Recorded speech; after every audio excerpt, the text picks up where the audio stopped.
In the headlines, police disperse free Nnamdi Kanu protesters after regrouping in Abuja. Court sentences 2 to death for killing Kanu lecturer. FRSC introduces digital driver's license issuance.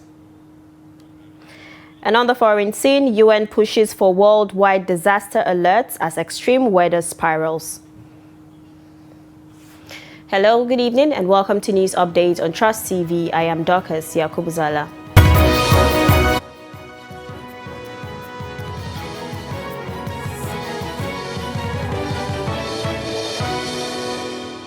We begin the news in Abuja, where police officers on Monday dispersed protesters demanding the release of the detained leader of the indigenous people of Biafra, Nnamdi Kanu, at the Utako area of Abuja. The protesters, who had earlier been forced to flee after police fired tear gas canisters at them around the Maitama area, later regrouped at Utako to continue their demonstration. However, armed operatives again moved in and dispersed them.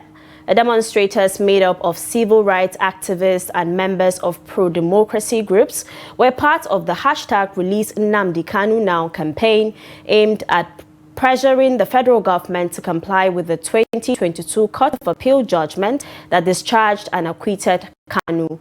Earlier in the day, police had fired multiple rounds of tear gas at protesters and passersby near the Transcorp Hilton and adjoining street in Maitama. A development created panic, forcing commuters, traders, and motorists to run for safety.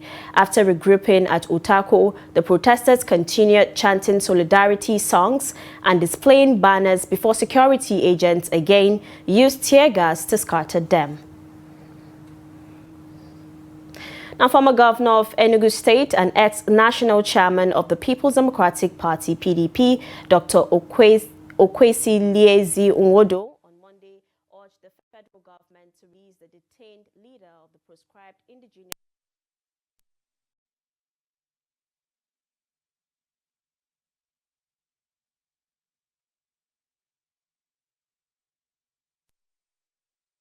reacting to the recent #Free Nnamdi Kanu protest led by activist Omoyele Sowore, which demanded the release of the separatist leader. He praised Sowore for drawing renewed attention to what he described as the injustice being meted out to Kanu by the federal government. He expressed disappointment over the Nigerian Medical Association NMA's declaration that Kanu was fit to continue his trial and receive treatment within the DSS facility, describing it as a double standard. The former governor accused the government of fabricating new charges against Kanu to justify his prolonged detention, despite the absence of any proven conviction. Nwodo warned that allowing Kanu's health to deteriorate in custody will be an unfortunate development, stressing that justice and fairness demand his release pending the continuation of his trial.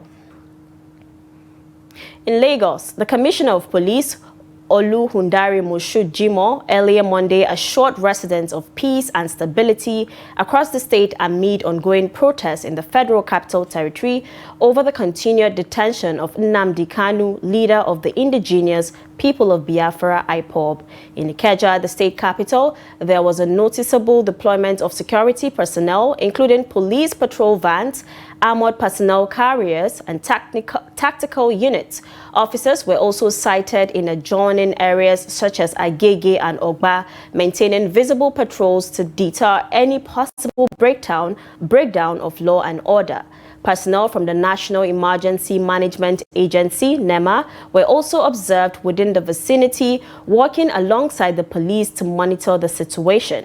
Speaking off camera, some police officers explained that their presence was purely preventive, aimed at ensuring the safety of Lagos residents. They urged the public to remain calm and continue their daily activities without fear, noting that the operation was designed to maintain peace and public confidence throughout the state. Still in Lagos, the Lagos State Commissioner of Police and his team have withdrawn from the Lekki toll gate, the site widely remembered for the October 2020 NSAS protests following a day of relative calm and low turnout of demonstrators. The officers had earlier taken up positions at the plaza in anticipation of possible gatherings marking the anniversary of the NSAS movement, which sought an end to police brutality and reforms in Nigeria's policing system. However, as the day wore on, no significant protest activity was recorded at the site, prompting the police command to stand down its deployment and pull back from the area. Police authorities said the withdrawal was part of efforts to de-escalate tensions and maintain a peaceful atmosphere across Lagos.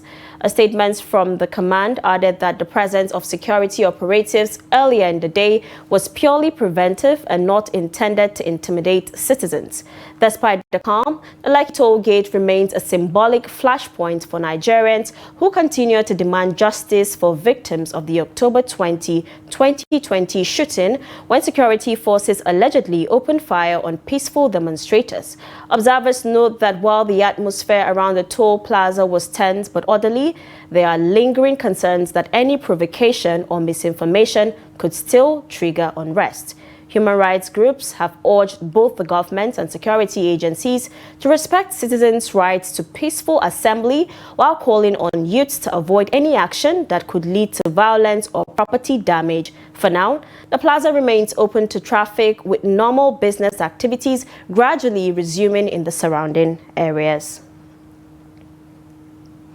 The chairman of the Revenue Mobilization, Allocation and Fiscal Commission, RMAFC, Dr. Muhammad Bello Shehu, has inaugurated consultants for a revenue recovery exercise in partnership with the Federal Inland Revenue Service, FIRS. Speaking in Abuja, Dr. Shehu said the initiative aims to strengthen fiscal governance, block revenue leakages, and ensure all revenues due to the Federation are remitted in line with President Bola Ahmed Tinubu's renewed hope agenda. Representing the FIRS chairman, Shatima Tamadi, commended RMAFC's leadership and pledged FIRS full collaboration to close Nigeria's revenue gap. RMAFC Secretary Joseph Nwaeze Okechukwu urged the consultants to complete their assignments within 6 months and ensure all recoverable funds are returned to the Federation account. The engagement of these consultants is not just a routine administrative exercise. It is a deliberate, results-oriented intervention designed to strengthen fiscal governance and ensure that all revenues due to the Federation are accurately accounted for and recovered, in line with the constitutional responsibility of the Commission as provided under paragraph 32A to D of Part 1 of the Third Schedule of the Nigerian 1999 Constitution as amended, a Rampart Act of 2025, with the full support of Mr. President and the Special Advisor to the President of Revenue, as well as the Executive Chairman FIRS, Mr. Zak Adedeji, has initiated these special recovery projects to identify and recover unremitted or underremitted revenues across key sectors of the economy. So, drawing from that experience, we say, okay, let us see if we can initiate another exercise like this. And in doing that, we need to carefully review the profile of companies or firms that have the capacity, to be our partners in this kind of exercise. So as rightly said, all the firms here were chosen based on your pedigree. What are the likely value you are going to bring to this project? So this integrity is of utmost importance. This transparency is also key.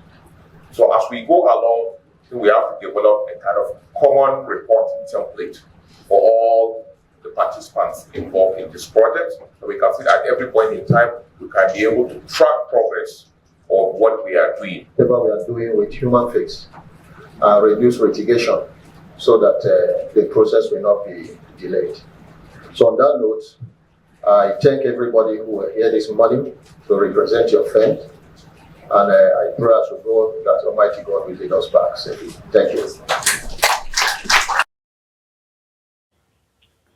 And now in Kanu, a state high court on Monday sentenced 2 men to death by hanging for killing Buhari Imam, a lecturer with the Northwest University, Kanu, during a robbery in 2016.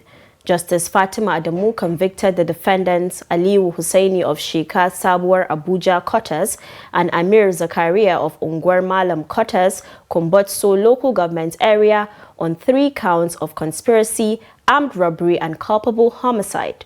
Prosecution counsel Lamido Soren Enki earlier told the court that the duo committed the offences on June 11, 2016, when they conspired, armed themselves with knives and machetes and attacked Imam at his residence in Sheka Sabuwar Abuja quarters. He said the accused robbed the victim of his mobile phone and fatally stabbed him in the stomach, thigh and back. The prosecution presented 3 witnesses along with medical reports and photographs of the deceased to establish its case. The defendants, however, denied the charges but were found guilty after the court ruled that the prosecution had proven its case beyond reasonable doubt. Defense counsel Haruna Zakaria had earlier pleaded for leniency for the convicts before they were sentenced.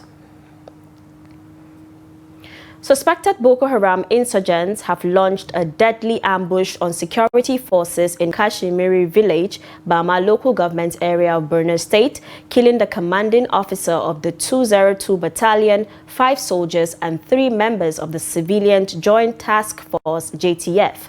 Several other soldiers, including the commanding officer of the 222 Battalion, Konduga, sustained injuries, while 1 soldier was abducted by the assailants. Trust TV gathered that the troops who had conducted a clearance operation on Friday were ambushed while returning to Bama.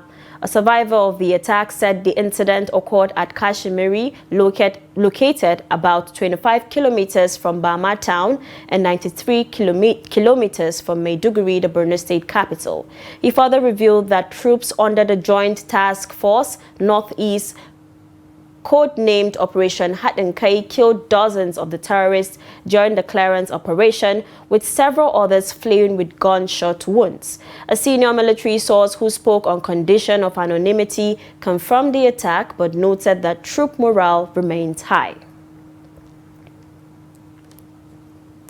Troops of the Nigerian army have killed 17 terrorists, arrested 85 suspects, and rescued 10 kidnapped victims in a series of coordinated operations across the country within the last 48 hours. A credible source at the army headquarters told the news agency of Nigeria NAN that the feats were recorded across several theaters of operation nationwide. The source said the apprehended suspects included Boko Haram informants, logistics suppliers, terrorist collaborators, drug peddlers and kidnappers, while the rescued victims were safely evacuated and were undergoing profiling and medical evaluation.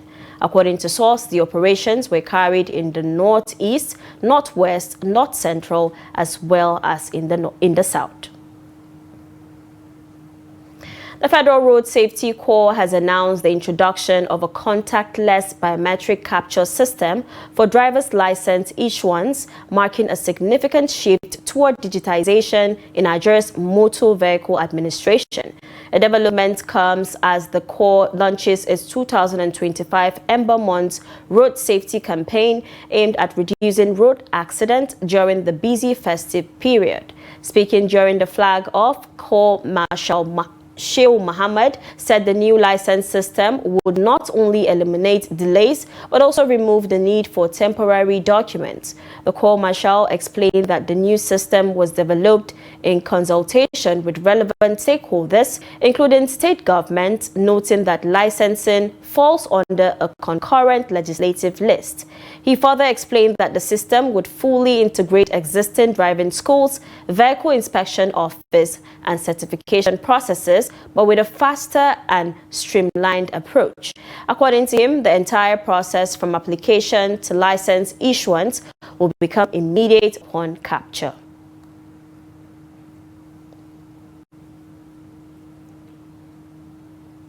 Now, 248 people have lost their lives in 253 road crashes in the first quarter of 2025 in Niger State.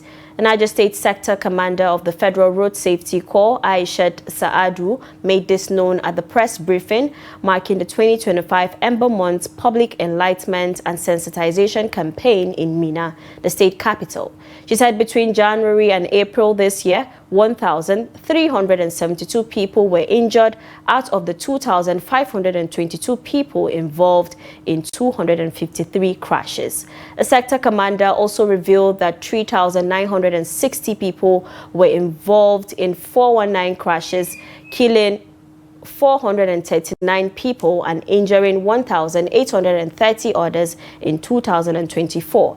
According to her, between December 15, 2024 and January 15, 2025, the period of Operation Zero Crash campaigns, 46 people were killed while 205 others were injured out of 432 victims involved in 47 reported road crashes. She said the theme for this year's campaign reinforces the fact that human factor is a major cause of road crashes, emphasizing that drivers are largely responsible for crashes on highways. And the Federal Road Safety Corps (FRSC) has recorded a 50% reduction in road crashes in Kanu State over the past 3 years, according to the sector commander Idris M. Lawal. He disclosed this on Monday during the flag-off of the 2025 Ember Month's Public Enlightenment and Sensitization Campaign held at the sector command headquarters in Kanu. CC Lowell said the campaign, themed Take Responsibility for Your Safety, Stop Distracted Driving, is aimed at intensifying advocacy on safe road use as the festive season approaches, a period often marked by increased vehicular and human movement. He noted that most road crashes are caused by human errors, including speeding, fatigue, use of phones while driving, and overloading, stressing that personal responsibility remains crucial for reducing crashes. Presenting the comparative crash analysis from 2023 to 2025, the commander said the FRSC's sustained enforcement, education, and stakeholder collaboration have significantly improved road safety outcomes in Kanu. The People's Democratic Party National Working Committee has dismissed allegations of signature forgery raised by its National Secretary, Senator Samuel Anyanwu. The party insisted that he personally signed the letter to the Independent National Electoral Commission announcing the party's forthcoming November National Convention in the presence of state governors, NWC members, and others. PDP National Publicity Secretary Debo Olugunagba, while addressing a press conference on behalf of the NWC in Abuja on Monday, revealed that Anyanwu personally signed several official letters, including the one notifying INEC of the party's convention scheduled for November 15th and 16th in Ibadan, Oyo State. According to Ologunagba, the letters were signed just hours before the 102nd National Executive Committee meeting held on August 25th. He added that the signing took place in the presence of key party figures such as the Adamawa State Governor, Ahmadu Fintiri, Bauchi State Governor, Bala Muhammad, Oyo State Governor Seyi Makinde, Osun State Governor Ademola Adeleke, Zamfara State Governor Dauda Lawal, former Minister of Special Duties Tanimu Turaki, and former Senate President Bukola Saraki, amongst others. Ologunagba further noted that during the NEC meeting, Governor Bala Muhammad, who chairs the PDP Governors Forum, confirmed that all relevant letters, including the one to INEC, had been duly signed.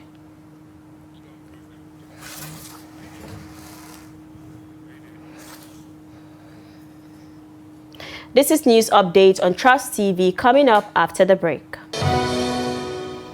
Cooking gas retailers heave sigh of relief as price drops. This and many more when we return. Do stay with us. Welcome back from the break. In case you're just joining, this is news update on Trust TV. Let's take a look at our top stories again. We told you that police dispersed Free Nnamdi Kanu protesters after regrouping in Abuja. and court sentences 2 to death for killing Kanu lecturer. And moving on to more stories, retailers of cooking gas say the prices of the essential commodity have come down from 2,000 naira per kilogram in the past 3 weeks, selling between 1,300 naira and 1,500 naira over the weekend. The retailers said this is a significant improvement as the liquefied petroleum gas is now relatively available for retailers and consumers. Chairman of the Liquefied Petroleum Gas Retailers Association of Nigeria, Ayobami Olarinoye, who confirmed the development, said though normalcy has yet to be fully restored, there is a significant difference in prices. He stated that the LPG market is not stable, expressing optimism that things would further improve this week if the supply continued. Meanwhile, consumers said the gas shops in different neighborhoods have also reduced the prices compared to the previous weeks. However, Nigerians stated that they were waiting for the price to return to 900 naira per kg or below. Recall that the prices of cooking gas rose recently from an average of 1,000 naira per kilogram to about 2,000 naira per kg in some locations. This followed the recent strike by the Petroleum and Natural Gas Senior Staff Association of Nigeria during the rift between it and the Dangote refinery. And now in business, the Nigerian stock market extended its bullish run last week following the reduction in inflation rate and further expectation of a cut in the monetary policy rate (MPR) by the Central Bank of Nigeria (CBN). The inflation rate for September 2025 dropped to 18.02% from 22.12% in August, according to the National Bureau of Statistics, just as MPR benchmark interest rate was reduced to 27% from 27.5% in August by the CBN. Analysts are predicting further reduction in MPR in the next policy meeting by the CBN. Meanwhile, analysis of the performance of the stock market last week showed that investors gained 1.265 trillion naira as the Nigerian Exchange Limited (NGX) market capitalization closed on Friday at 94.561 trillion naira from 93.296 trillion naira the previous week. Similarly, another stock market performance indicator, NGX All Share Index, also grew higher by 1.4% to close at 148,977.64 points against 146,988.04 points recorded the previous week. The upbeat performance, according to an analyst, comes at a time of cautious optimism in the market, with investors positioning ahead of third quarter 2025 earnings releases and broader macroeconomic developments. Retailers of cooking gas say the prices of the essential commodity have come down from 2,000 naira per kilogram in the past 3 weeks, selling between 1,300 naira and 1,500 naira over the weekend. And now on the foreign scene, the UN's World Meteorological Agency, WMO, has called for gaps in global monitoring and forecasting networks to be plugged as it released a new report on Monday. According to the WMO, timely alerts are crucial to saving lives as extreme weather events multiply due to climate change, it warned. In a statement, the body noted that many millions of people lack protection against dangerous weather, which is inflicting an increasing toll on economic assets and vital infrastructure. The WMO acknowledged that there has been huge progress in climate monitoring over the last decade as the number of countries using some form of multi-hazard earlier warning systems has jumped from 52 to at least 108. However, it continued that an assessment of 62 countries showed half of them possess only basic capacity and 16% have less than basic capacity. Nevertheless, the WMO is seeing progress in Africa, with more countries having functioning websites and issuing standardized alerts.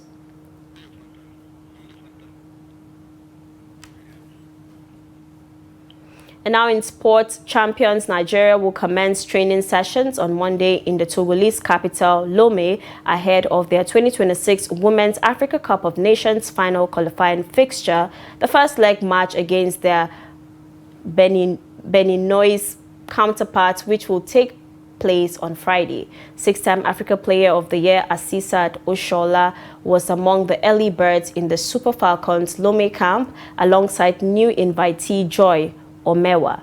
They are joined by Turkey-based defender Tosin Demihin, China-based forward Folashade Ijimilusu, and the home-based quintet of goalkeeper Andeline Mbechi, defenders Blessing Iliveda and Miracle Usani, midfielder Taiwo Folabi, and forward Kafayat Mafisere. Head coach Justin Madugu confirmed that the team will begin training sessions in Lomé on Monday afternoon as they prepare to face the Benin's senior women's team at a 25,000 capacity stadium on Friday afternoon. Both West African neighbors clash in final qualifying fixture for the 2026 Women's Africa Cup of Nations champions to be hosted by Morocco, which serves as Africa's qualifying tournament for the 2027 FIFA Women's World Cup finals to be hosted by Brazil. The encounter will commence at 3 p.m. Togo time and 4 p.m. Nigerian time. The return leg is slated for the MKO Abiola Sports Complex at Abeokuta on Tuesday, 28 October 2025. And that's a wrap on news updates. Do not forget to follow us across all social media platforms for more programs, news, and documentaries. I am Dorcas Yakubuzala. Thank you for watching.